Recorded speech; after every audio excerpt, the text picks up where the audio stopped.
Right watch. Listen very closely to the following confession by a person who goes by many different names. For this video, I'll be referring to him as Vapor. Well, my handlers, I've sent off a ton. I've sent off like 3 manila folders full of like printouts and stuff like that of pages, and now who I work with and who, well, I don't work for them, but I work with them to combat like hacking and stalking and harassing. Yeah, I've had them make fake, MySpace accounts for me and stuff like that, like trolls and shit like that. Because I have a Skype, conversation where I told him I didn't have a mic, but I did, and he just typed out everything. I have a hack, this program to DDoS someone or yada yada. So I just, it's been in the works for a long time, for like a year. I've been trying to get him. And finally did. And I know it sounds wrong, but I just, there's too much hacking and harassing online. And I'm really a nice, genuine guy. I'll say second lieutenant, 11 years, 0207 AIO, Alpha Company.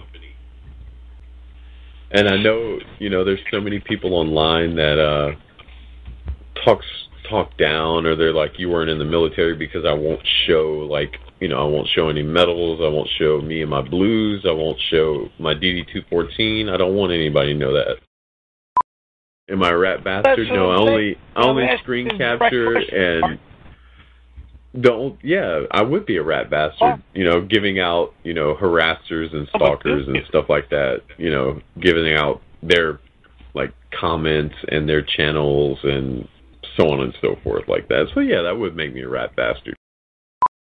Because I do work, I do send my stuff to the Cybercrime Task Force, and I have a handler and stuff like that. So that's basically what I do. And if you don't know who I work with, my little picture tells you it's the Cybercrime Task Force for the FBI. My little picture tells you it's the Cybercrime Task Force for the FBI. My little picture tells you it's the Cybercrime Task Force for the FBI. My little picture tells you it's the Cybercrime Task Force for the FBI. Cause I'm the E. Shit, son, Jolt is triggered. He is triggered like a motherfucker. Sorry, guys. Didn't mean to trigger him this early. But, shit happens, right? Joel. Hi, Aryanempires, aka ZombieCuck, aka CSP. Oh, so you've heard me. Right on, brother.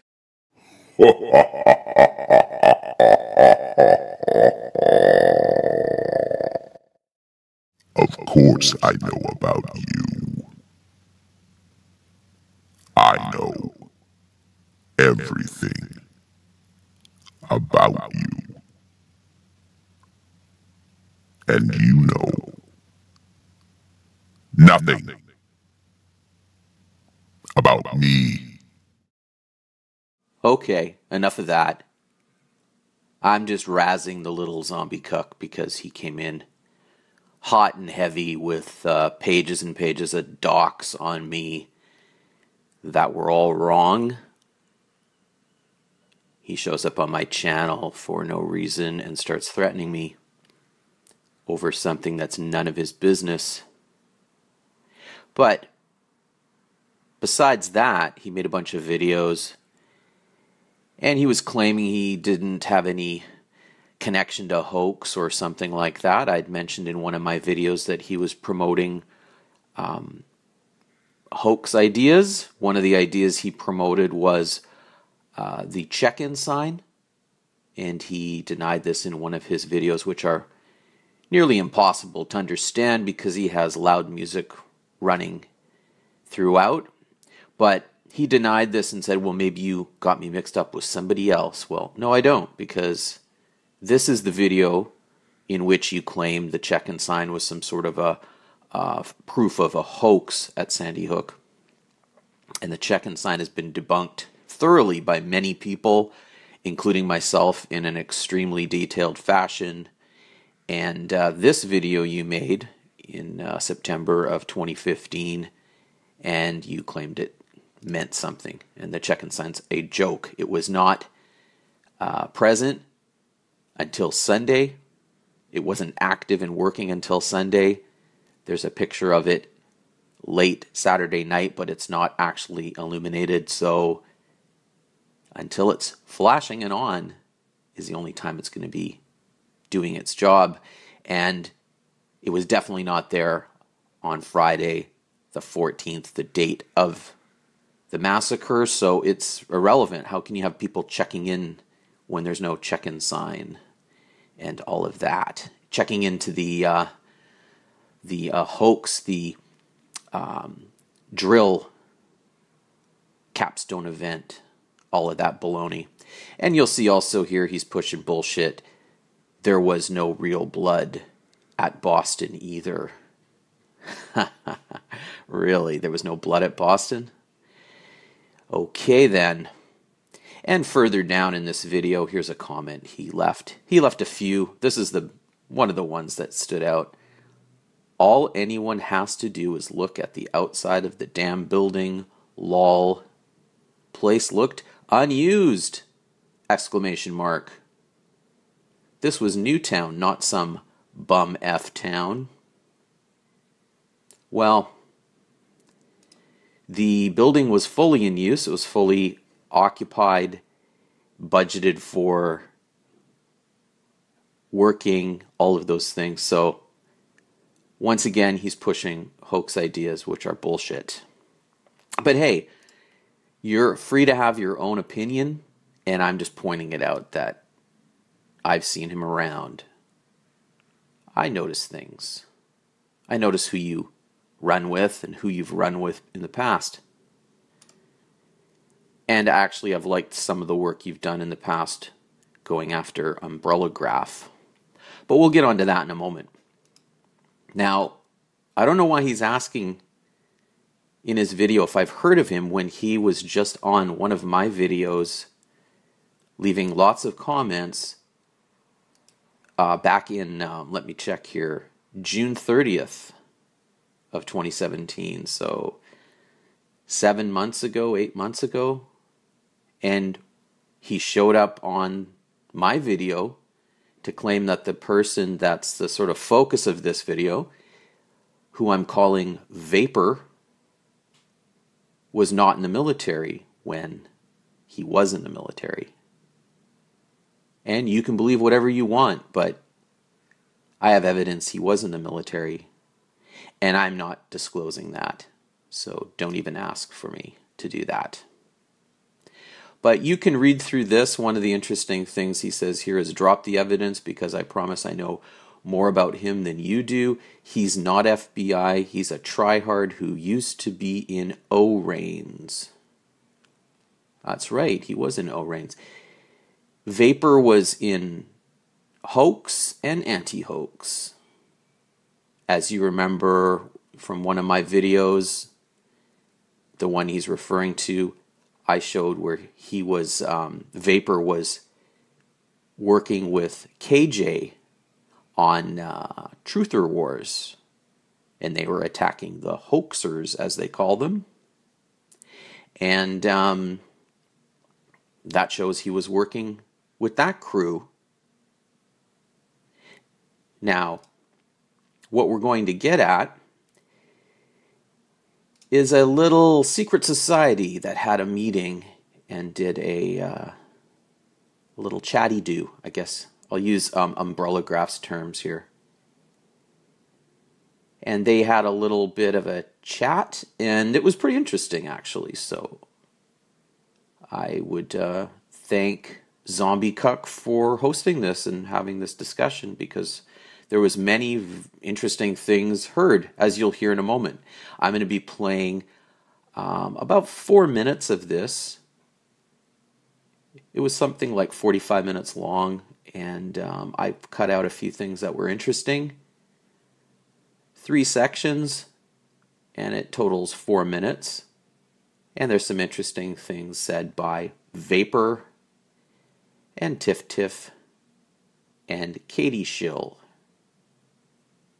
And I want to say off the top here to Katie Schill, I don't know her, I know of her, and I'm only calling you that because I'm using pet names for a reason. I'm not using any real names, and I'm not using any screen names. And I only found that picture and used it because I thought it was kind of funny. I understand it might not be real, so it's just used for humor and for lack of another picture, etc. So don't take that as a big offense. I have nothing against you or anything like that. So I want to be clear on that. But now I'm going to read something before I play these audio clips. So I wrote down a few things I wanted to read through, and it's better to do it this way because I am using pet names for people, so I'm not using any real names or screen names, and some of these are hard to remember. And there's a lot of information here. It's quite dense, and I don't want to forget. So with the combinations of things, it was just better to write it down and read through it. So I'm just going to read through this. It's not very long, but it's going to hit on a bunch of things that are mentioned in the video or the audio you're going to hear. And so you'll know what they're talking about, so it'll sort of warm you up to the ideas of what they're discussing. So I'll just read through this now. Vapor was working for both sides of hoax and anti-hoax. He worked for Federal Reignz. He's been friends with Zero for years, as he claimed. He was friendly with TiffTiff. He was intimate friends with JennyBoy. And he was friendly with you, XombieCuck. Vapor was also friendly with KJ. As I showed in a previous video, both he and KJ were moderators on Truther Wars, where they viciously attacked the hoaxers. So there appears to be a conflict of interest. Speaking of conflicts of interest, TiffTiff was also very close to Federal Reignz. In fact, she may have been a member. Some of you may have forgot how she and Umbrella Graph flirted over the interwebs as she pretended to be his daughter. At the same time, they were both deeply involved with pushing hoax theories and trolling and doxing people. Here's another link most people probably don't know about. TiffTiff came out in defense of a man named DMM. She took a lot of heat about this because DMM clearly posted pedographic type videos. What people probably don't know is DMM was a member of Federal Reignz. While DMM was a member of Federal Reignz, he posted the infamous and fake "I am Adam Lanza, I will be famous" video. What people probably don't know is DMM's fake "I am Adam Lanza" video and other naughty online activities was the main reason for Lieutenant Paul Vance to issue his threat warning about posting disinfo on social media and his infamous statement about "if you don't hear it from these microphones," etc., etc. And there I'm referring to Sandy Hook.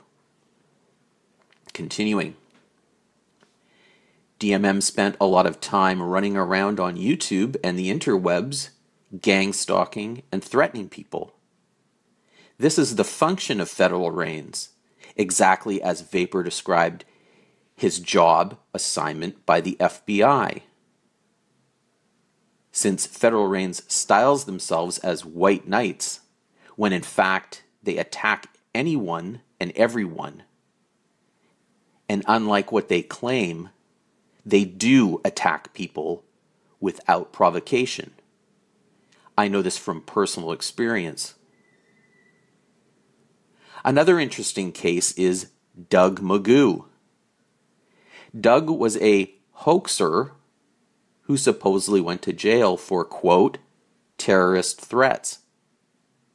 Somehow he was released from prison, undoubtedly on parole, and he was instantly assigned to run 50-plus websites for the anti-hoax group. He was also intimately involved with a hoaxer named JennyBoy, who has made threats to this exact same group. What people may not know is that JennyBoy was a long-term member of Federal Reignz. She worked with Agent Gimp and Umbrella Graph for many years. She trolled and threatened many people for them, including myself. It's also claimed that JennyBoy was in control of and had admin privileges to the 50-plus websites run by the anti-hoax group. So that's about it for that. I just wanted to give you some food for thought on what exactly you're going to be listening to. And remember, these are not my words. These are the words of XombieCuck, Vapor, TiffTiff, and Katie Shill, the infamous Cuck and Shill secret society. Yeah. May I iterate something here? Okay. Please do. I presented facts about Jenny. Drug dealing, using drugs, and threatening to kill her daughter and herself. You guys took it as a joke. And I had been working that shit for like 3-4 months to get her to admit to everything. Yep. That's some serious shit. Other people knew. Well, explain what happened with that, because people listening may not know what you're talking about. I set her up. What do you mean you said? What happened? She told me what I wanted to know. Everybody wanted to know if it was true, if she was doing drugs, using drugs, mistreating her child. And she was. And is this the person? And you also she also admitted to the Pornhub stuff too. Right, she uploaded Tiffany's porn. I've got everything, man. Okay, let's be clear here. It wasn't porn. It was porn that it, with the intention of it being porn. It was just a personal video. She did everything. It was fed to her. She denied it. And I made her admit to it. So you took Tiffany's porn and baited Jenny with it? No, I didn't take it. It was a personal video. Okay, because earlier in this broadcast, Katie said that she gave the porn to you, and you gave the porn to Jenny. Yeah, things happen. Okay, just so that you understand what was said earlier.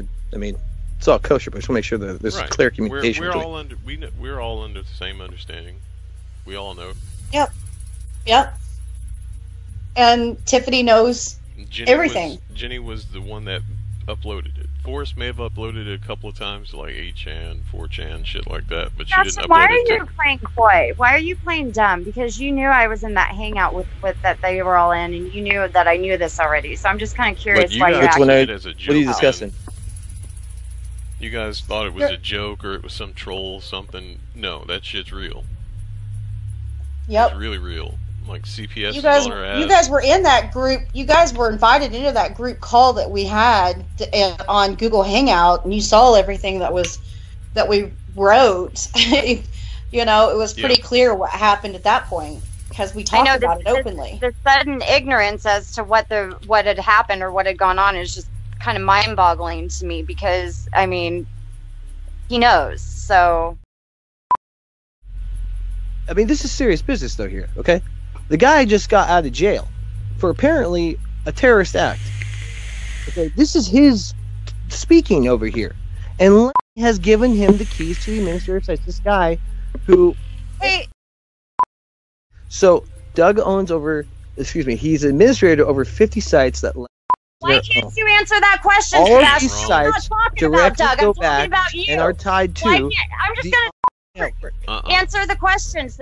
Important now because everyone that supports the network in turn is supporting the links. A lot of the links have not only false evidence, they have yeah, he's posting. He's actually going up and blogging and actually putting up the material for Jennifer is administrator to 85% of those sites. If she was, she'd be able to take her stuff down. No. It's there for a reason. But Jennifer is administrator to 85% of those sites. If she was, she'd be able to take her stuff down. No. It's there for a reason. But Jennifer is administrator to 85% of those sites. If she was, she'd be able to take her stuff down. No. It's there for a reason. I think my job is finished here. Any questions?